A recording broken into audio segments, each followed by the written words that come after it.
Buenos dias, Gunners Collective TV. Back at it, you already know, like a motherfucking smack addict. And today, the content of the day is myself and Dubs. You see it, right? But before we get into that, man, let's hit that like and subscribe button. Put your notification bell on all, so that way you're directed in the direction of the dope content that I am kicking. And I highly appreciate all the support I'm getting on this channel, man. We're going up, and it's all because of you. And for that, I'm very humbled, and even more so, I'm appreciative. So, if you guys tapped in, and I encourage you, tap into part 1. It's on Dub's channel. I believe you did it on Dubs or Dub S? On the Dubs channel. On the Dubs channel, man, part 1 to this discussion. This is something we're going to be doing every Friday, man, which is basically the YouTube weekly recap with the homies, right? You know, we're on the block, we're hanging, man. We're just kicking back, and we're discussing, giving our opinions, and pretty much recapping all the hot, all the trending, and all the viral moments and the things that happen within our genre and just right outside of our genre, man. We're touching on things from Wes Watson and No Jumper. Make sure you tap in, man, because we had a real deep conversation concerning Wes Watson, several other things that happened this week, man, that transpired. So make sure you guys tap in. But I have a few questions, man, for Dubs, and we're going to get into conversation, a few different topics. So the first topic I wanted to talk about, man, and it was a trending topic all over the world. G-Face is an informant. Dun, dun, dun. That one. Get on the ground. Yeah, that one right there. I think, you know, after the WAC 100 confronted him, I think it became pretty obvious that there were some skeletons in the closet, but the extent of that telling, I don't think anybody was prepared for that. And I still don't believe who they're saying he told on. I don't believe they were part of what they're saying. I believe that part was somebody, and I'm talking about in court, sensationalizing it, but it doesn't take away from the fact that it was, I think they're saying at least 3 different times. That's wild. We're talking about literally going to trials and testifying against people. Yes. Yeah. See, there's a difference between, I mean, telling's telling. There's a difference between you're scared, you're young, you make a statement, to actually going in there and working hand in hand with the DEA. You know, now we touched, and it was funny because when it all went down and it blew up, man, and 1090 Jake was the one to put it out there. It seems like he always has his hand in the cookie jar when it comes to exposing people. That's his lane. It's what he does. That's what he's chosen to do. And will it come back and bite him in the ass one day? I guess we'll sit back and watch, right? Even people that tell know how to use guns and shit, you know, so you have to always be aware. But trip out on this fucking when it comes to that, we both caught the same thing, and that was the WAC 100. I think that was the pinpoint part when his nervousness on that podcast, on that No Jumper podcast, when WAC confronted him. I'll tell you right now, Camels need to have that guy. They need to endorse that guy. They need to promote that guy. That guy smoked a whole pack of Camels in record time. Whoever makes paños, because he had a cigarette in one hand and a handkerchief for you guys. He was sweating to the oldies. That guy was getting his Richard Simmons on. But even more so, that guy right there smoked cigarettes faster than Caitlyn Jenner became a woman. I'm telling you right now, that guy. Ain't no. Hey, Caitlyn. At least Caitlyn Jenner didn't tell, right? But when it comes to G-Face, it was at that exact moment he knew he was confronted, and this is why I think he was sweating so much. It wasn't what WAC 100 was confronting him on. WAC 100 was confronting him on something totally different. Now, some people are saying WAC 100 knew already and was just fishing. I don't think he did, because if WAC 100 knew the extent that guy was telling, then WAC 100 and Adam and all those guys, you know, why would you sit down with that character? You know what I mean? That's some different type of telling right there. Here's the thing that really, you know, I'm a square now. I'm not in that life. G-Face was running around with guns. Allegedly, they might have been prop guns. Let's make sure we clear that up. But, you know, like, G-Face was calling people out. he was saying that his hands were like legendary and all that. How do you let a dude sitting next to you question you when you're supposedly representing something that no one else is supposed to question, right? The fact that he didn't take off, all the call outs that he did and all that stuff was like, you're letting somebody put you on the spot that is outside of your thing, and I didn't, it was that, but more than anything, it was the chain smoking and the sweat, the wiping the sweat. Yeah. Um, He was nervous.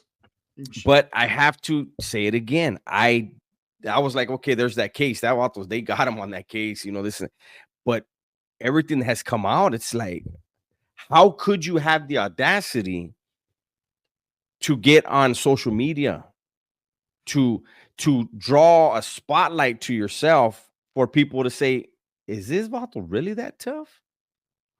And then like they were tearing up the fact that he said he went to prison at what, 15? Yeah. He did 20 years, but he's got kids that like, I mean, is he gonna say that he had them on family visits? That's the only way they're the ages they are while you were incarcerated. Well, here's my thing. Unless you get cowboy jerseys in prison, man, at the age of 19, I don't understand what yard they do that at, right? Because there was pictures of him. And I mean, he went as far as denying his who he was and try to make this whole new persona. And I mean, I know the hood hopping aspect of it has always been something that people have touched on. And now it's even more relevant now, not the fact that he joined a different neighborhood, but he actually joined his enemy's neighborhood. What was he running away from? There's a lot behind, and still we don't know everything, but yeah, he was shaking like a $4 hole on the stroll in December, right? His boots were clickety and clacketing. And now I know you were trying to be politically correct when you said whack 100 and be outside, but I'll say it because I just uncut. G-Face has done time in prison. That's a fact. The extent and the amount of time and what he got incarcerated for, it went from a gun case to a knife case, because now I'm hearing that they just robbed someone with a knife. That was his term. He said he attempted murders and all this, and it's not hard for someone to run your name and see what you've been locked up for. Whether it be 16 counts of burglary for stealing copper wire, or it'd be, putting a knife to someone. Regardless, he went to prison, so he knows the get down. He knows how to carry yourself, and the group he was allegedly from, which I know he was at some point in time from that group. He knows the rules and regulations there. And one of the rules in prison, for any ethnic group, whether you're black, white, Mexican, you do not allow anyone outside your car to ever question your case, what you're locked up for, to look at your paperwork. That is an automatic. You take off immediately. If that's disrespect to the highest degree, that's like getting spit on. It's equivalent to that. If someone outside of your group questions what you're in for or wants to see your paperwork, I mean, I've never seen it even happen in real life. That was the first time I ever seen G-Face. And I understand that we're on the streets. We're not in prison. Let's get that right out in the open right now. But at the end of the day, when you constantly refer to prison, when you constantly use that, well, then we're going to call it what it is. You can't talk about prison and then always, I hate the people that they talk about prison, but then they'll say, but I'm here on, look, we're no longer part of that life. We've chosen to get away from it, but it's always going to be part of us. That's how we grew up. We grew up in the penal system. We grew up in the youth authority, in prison. So there's rules and regulations that even in life, some of that structure in there still helps you in your day-to-day life, believe it or not, So yeah, that's crazy. I think more is going to come out as 1090 gets it. Here's another thing I wanted to touch on that real quick. Adam had him on his podcast, and he brought him. He was like a reoccurring person. I know he went on the first time. The second time he went on, when he was saying that he ran up on Milk's house. And he had the brothers with him. He had a Crip and a Blood with them, right? Allegedly. And that was one of the things that alerted me about G-Face was I never seen anyone from his particular group around him. Never. He started hanging around with the brothers and started hanging around. And people that do that aren't around their own people, and you can hang around with whoever you want. Everyone's even and equal. But come on now, let's be real. When you're super hardcore, this and that, but you're never with your gente, something's wrong there. That's a red flag or a blue flag, whatever you want to call it. Yeah. So here's another topic. Swifty Blizzo. He got I2 can thrown at his head, right? Who got hit with what is that shit called? Shirley Temple. They threw a Shirley Temple at him. That vato got hit with a 7 down, not a 7 up, right? So the backstory on this, and we both did videos on it. Swifty Blue is playing for all 10 of his fans at the local bar and tavern in the state of Washington, right? And look, without clowning, but I'm going to clown a little bit. He's put himself. He was all right as a gangster rapper that claims a audio and represents that. You're already in a box, okay? He put himself in a box inside a box inside a box. It's like them fucking presents that the Russian one opening at the end of the day. Yeah, there's a fucking I2 can for her. That's what he did. This guy. He can't go many places. Okay, whether there's a verde or whatever people are saying, I don't know. I'm not the cucaracha on the but I'll tell you this: he gets fucking water thrown in his face. He gets hit in the head with a can, and it was what he said that I didn't even touch on in my video. What did he say, Dubs? He made a statement. What did he say? Get him out of here.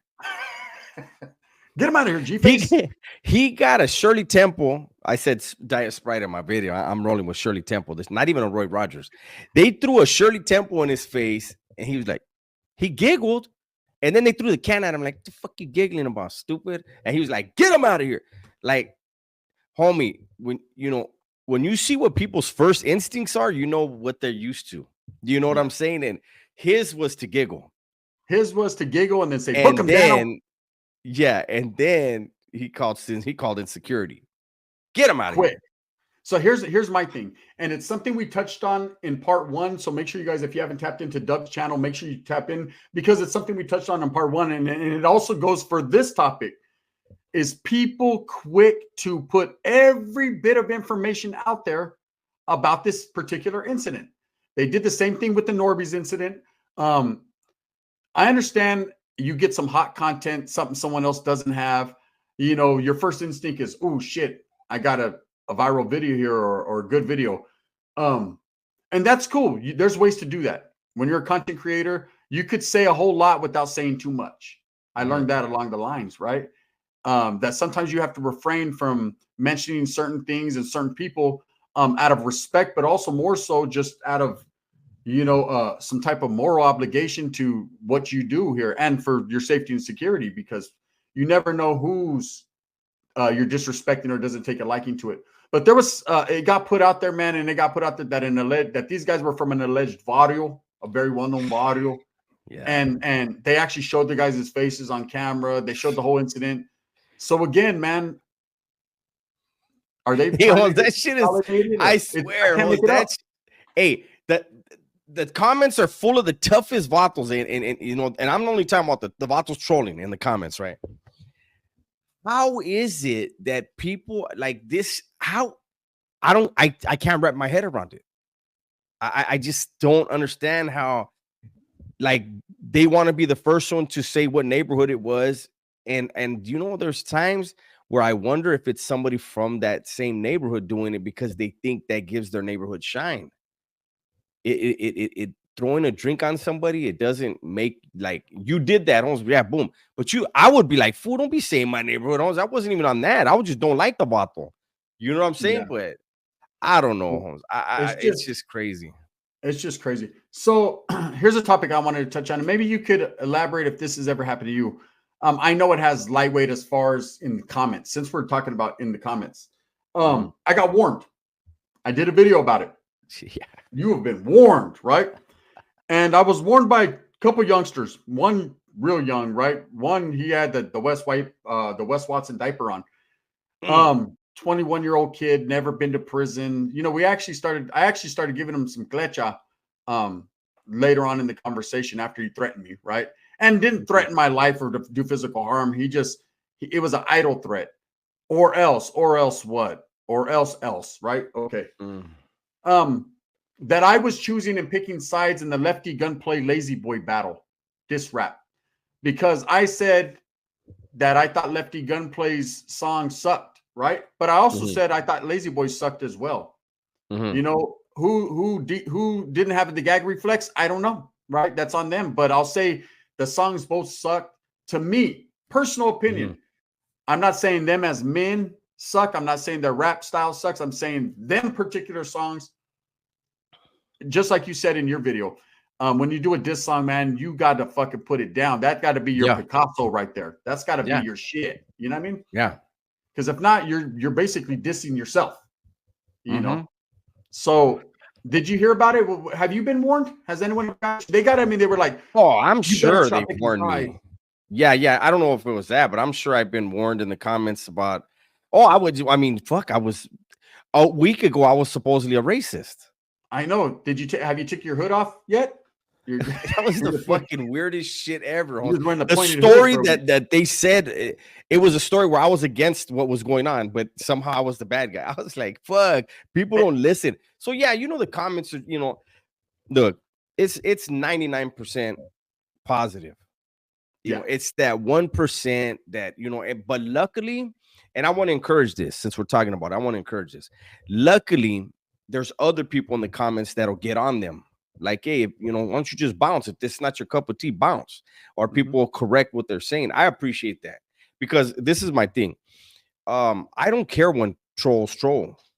It's when they disrespect me or they disrespect people in the chat in the community. Then I'm like, okay, I'm gonna block you. But if you troll me and can make me laugh, I don't care if it's in the comments or on the live. I'm cool with that. That's funny. That's just talking shit, yeah, But when you have personal attacks, and it's like, come on, this is a waste of my yeah, time.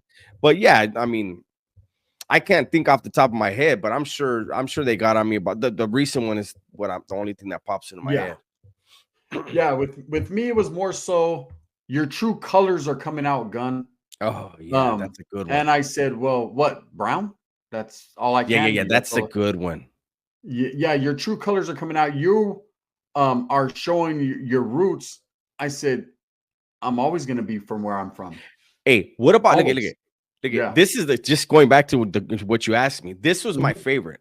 So during that last week, all the hoopla, right? Yeah. Excuse me. People kept saying, "Oh, it Dubs in a gang of videos does this," and I'm like, "Can somebody send me the link to the videos?" You're saying there's a gang of them. There's got to be 2 or 3 you can send me Mhm. so that I can see what I need to work on. But those links never come. Yeah. It's Well, because crazy. at the end of the day, and this is not for any particular group. I don't want anyone to get offended. Oh, they're Um, offended right now just but because you you have said that. to take L's and W's. Okay. Nobody's perfect. Okay. You're not gonna win every fight. And I know you don't like to hear it. I know people don't want to agree. And we could agree for the most part to disagree. And I'm saying in general. Look, in prison, it's unspoken. If you really want to find out, you go and you'll see that everything myself and Dubs has been telling you is absolutely pura. 10-5 a key. And even brothers that have been in there will tell you the same thing, man. Now, I know it hurts people's hearts on every side when your group is not what you thought they were, Mhm. at all points in time. It's, hey, I've been there, man. I know how it feels. Believe me, kamate, right? If I've been I've been there. I've been to places where there's 5 or 6 of us on the yard and 4 lay it down, man. And it's Yeah. like me and one homie, fuck it, we gotta rock, we gotta rock. So and I didn't let that be a bearing to me on everybody, on the whole group as a whole. I just know those individuals were not cut Mhm. out for that, Well, you know? me, the thing I always try to stress is I try to never tell the story of who won and who lost. Yeah, That's I know. glorifying. That's Yeah, glamorizing something. I'll tell the story. I try to have the message, but as far as wanting to say who won and lost, I mean, I could do that, but what's the point of that? That's getting youngsters that I want to steer away from it interested. yeah, That's not what I'm absolutely. about. Hey, and I'll tell you right now, everybody wins and everybody loses. Hey, it depends on the manpower, depends on the yard, it depends on the situation. It depends on if you're caught slipping, lacking, Mhm. you know. And I think what Dub says and what I key in on a lot of the things is, numbers mean something in the California prison system. Absolutely, they mean something. That is why people are trying to recruit to have soldados. The more manpower you have, the more gente, the more secure you are, the Mhm. more established you are in that yard. So yes, manpower does count for something, right? So when you have one of the most dominant groups in numbers, and even not so all the time in numbers, and I'm speaking about the Southsiders. They don't always have the numbers, but what they do have is an understanding that they must all be on the same page and all full go at all times. And it's the same thing with the Norteños. With the brothers, man, they will go, right? Mhm. But they don't obligate each Mhm. other to go. That's the only And they've difference. they've they've admitted that in videos. Yeah, they It's don't known. obligate each other to go. It doesn't mean they won't go. They'll go. They'll go I hard. agree. I've seen some Yeah. brothers put people on their pockets, but Mhm. it's not mandatory. They don't have to go to the yard mandatory. They can stay in the cell if they want and be like, Mhm. that ain't my shit. That's Crip business, or that's blood business, or that's Muslim business, or that's Mhm. Kumi business. They have the right to do that because they're independent. See, you can't say at one point, oh, we're our own men. We don't listen to anyone. We don't have to fall in line with anyone. And Mhm. then sit there and say, "Oh, we're all on the same page," because if you can never be on the same page. Mhm. It doesn't work that way. With the Mexicans, not saying they're on a pedestal or anyhow, but they are all obligated to And function. and and they can accept the hotline. They say, yeah, they get asked, hey, Holmes, you willing to help us out with something? They say, yeah. And they say, Orale, we need you to do this. Okay, cool, I got you. And then this comes next. You got to take them to the dirt. They're gonna have to take him to the dirt. Yeah, because you That already means try to obligated yourself. smoke him on the spot. Yeah, see with the Norteños, and I could speak because that's what I functioned as, right? You're never asked to do anything. You're highly encouraged to assist the casa, right? Mm. That's just another way of saying your number's been called. You're going to do it, Mhm. right? It is now being asked and you're highly encouraged to defend the casa. You know what you signed up for. And maybe it could be just punching a guy up. Maybe it could be killing him. Um, it's your time, right? So, anyways, all right, let's get away from that topic, man. Shout out to the brothers, man, that tune in. Again, man, at no point in Absolutely. time do we want to seem like we're belittling or racial or anything, nothing like that, man. We're just when we're talking about prison, we're talking about prison, man. And not everyone's gonna be the winners at the end of the day, but you'll have your day, everyone shines. Man, if you're in prison, I don't care what's going on. There's no winners. None. They're all and when I'm saying maybe you might win a fight, but you're gonna go right back to the same cell he's gonna go back to. Exactly. You guys are both Yeah. gonna go back to the same cell. So who really won? You're gonna eat the same food. The only difference is now you lost all your property because you're going to the hole. Yep. So the losers are the guys who fought. So, all right, I did a video this week called The Paranormal. It was my paranormal experience in Tracy Prison, DVI. Mhm. DVI has a history. You've been to DVI a few times. I've laid over there a few times. Yeah. And so you know how dirty it is, how miserable it is, Mhm. how it looks. Um, Now I did a video, me and my celly, we were drinking a little Pruno, man. We thought we heard some noises. First we thought, then we seen and we knew, right? Have you had any paranormal? You did 24 years in prison, bro, as a lifer. Did you have any paranormal experiences or hear about any paranormal experiences when you were locked up? Absolutely, I did. I'll say that I feel like in the 3 years I was in YA, I feel like I had more in YA than in the joint, which is weird. But I will say I have laid over several times in San Quentin and Mm-hmm. several times in Tracy. And I swear in San Quentin, I would see people running up and down the tiers, but there was nobody out there. Like at night, you could see the reflection on the wall, like a dude just straight up like running down the tier, like he was Trip. Huh? taking care of some business. It was a trip. And you would hear other people like, hey, did you see that shit? Like people would be like, hey, what the fuck was it? Was a dude running down the tier. More than likely, it was probably somebody that got killed on the tier. So he was stuck. I believe in that shit. He was stuck there. Yeah. Um, but Restless yeah, soul. I've seen some shit, but to me, I saw more. at least off the top of my head, I remember more from YA. Yeah, I did a story a long time ago, man, and we'll be putting the links to several of these videos that we're talking about. We'll be putting links to all the videos we've done about these topics. So if you haven't tapped in, you want to get more in depth on what our actual opinion was, because pretty much the videos I done, Dubs did the same videos or vice versa. And again, our own opinions, so we'll be putting the links in these two videos. So one more thing, man, and this was a big thing in your personal life, right? How's Coco doing, man? What Oh, happened? How's she doing? What's she's the right update? here. So her and her brother were playing around. Initially I didn't want to say what dog because I didn't know if the vet would be like, we need to put that dog down. He didn't bite her. They were wrestling around. What I didn't know, I know now. Pugs, Frenchies, bulldogs, and Chihuahuas, they said have shallow orbital sockets. So playing around too rough, or if she bangs it, like running and bangs it, the eyeballs can just pop right out. And it was really a bad. It felt horrible to see her like that. We didn't know what to do at first, and then we wind up just taking her. And thanks to you guys really helped with the donations. But yeah, it was $3,000, man, and that was just to push it back in. Thankfully, they didn't need to do surgery, man. But so they sedated her, they pushed it in, and then they sewed her eyelids halfway shut so the eyeball wouldn't pop back out, because they said all the swelling, it'll push it right back out. So they sewed it halfways. They left the opening, and that's where I have to give her antibiotic drops 4 times a day in that eye. 2 times a day, I have to put some like lube so that her eye doesn't dry up. They said that's like for sure blindness. And then she got doggy gabapentin, and she got doggy ibuprofen. The nanas. But yeah, she got them nanas. But they said there's a 80% chance she won't have vision in that eye. So we won't know until they take the stitches out and then they look at it. Yeah, it's unfortunate. Dogs are, they're expensive, first and foremost.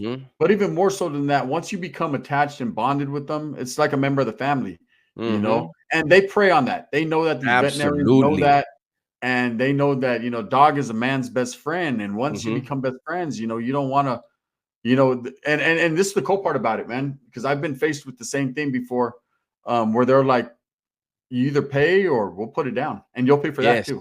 You know what I mean? Yeah, you're gonna yeah, pay. yeah. You're gonna pay. And if you try to say nah, then they could actually get you for animal cruelty. Yeah. Let me tell you a quick story. So that I had a Rottweiler. Well, actually, my brother, before he went down on his term, right before he just did the 23 years that my brother just did. He had a dog. He came home to my mother's house. He was living with my mom. He was young back then. He brought Sammy, which was a Rottweiler, home.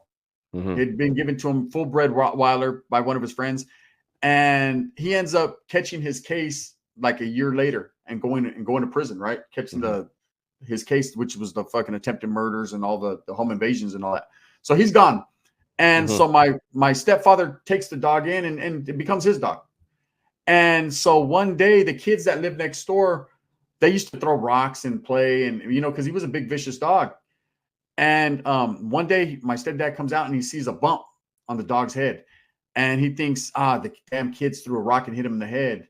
Okay, so he doesn't pay no attention. My stepdad's an older gentleman, man. He's from the old school, old Mexicano, Hey, tie him up with a rope and throw the dog in the backyard, right? So the next day he comes out and it's a softball-sized bump on the dog's head. And he goes to take him to the vet. And before he could even do that, the dog passes away, right? Well, the neighbors, the same people that their kids used to throw rocks and hit the dog and all that, they call the police saying animal cruelty because my stepdad didn't take him fast enough to the vet. He didn't know what the fuck was going on, Yeah. Hey, the dog got cancer. He had cancer. Oh, shit. And so it just, boom, overnight. It was just that quick, right? And they actually charged him with animal cruelty and all kinds of shit, man. He ended up doing community service, and he can never have an animal again. Wow. And he didn't want the dog in the fucking first place. He was like, damn, all I did was try to feed this motherfucker. This ain't even mine, right? But he ended up loving the dog. But the thing is, that's just how cold it was that he got charged with. If you don't take care of your pet, or it could be an accident. And if they feel that you're not responsible enough to do that, they'll crack you. No, even if you're driving to the grocery store and it's a hot day and you leave your dog in the car, they treat it the same as leaving a kid in the car. They'll crack you. Yeah, definitely. Anyways, with that being said, gente, we're going to be doing this weekly, the weekly recap, all the hot issues. Make sure you guys tap in on Dub's channel. For part 1, we talked Wes Watson, we talked No Jumper, we talked Norbies, we talked a whole lefty gunplay, just to name a few, right? So it was a nice, extensive conversation. Like I said, we're going to be doing this every Friday. Give us some feedback. Leave a comment. Let us know if this is what you guys want to hear. We'll leave descriptions. We hope you guys enjoyed it. With that being said, you got anything to say, Dubs? No, I did it on mine.